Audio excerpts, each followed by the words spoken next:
Hi, I'm Captain Joey Farah down here in South Padre Island with the DOA media event.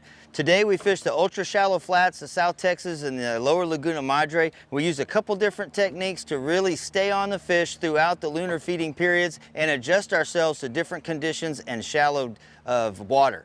So one of the first things I want to show you was the lure system, and I've selected some of my baits just out of my wading box here today, and you can see that they're vary in size, shape, and color. And what I like to do is pick my favorite presentation.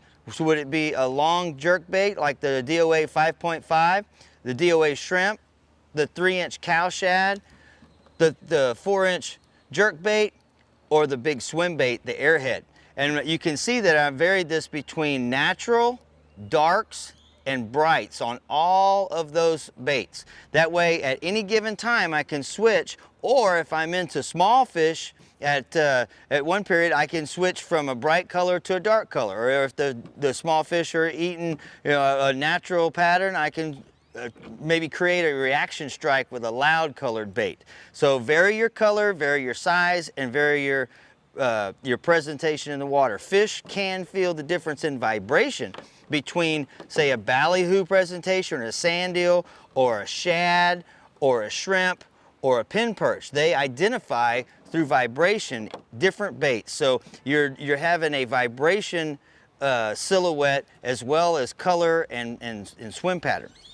Today we started off ultra shallow, looking for redfish that were on sand. You can't beat the DOA shrimp. That was Mr. Mark's original DOA bait. They come pre-rigged with a hook, and they're balanced with the weight on the bottom. We use that for sight casting because it falls straight down instead of nose first as it would with jig head. It also sounds like a shrimp when it hits the water, supported by the tail and those feelers, legs, so it sounds like a shrimp. It doesn't alert fish in shallow water to the presence of the bait. It just actually moves their attention to the shrimp that's jumping.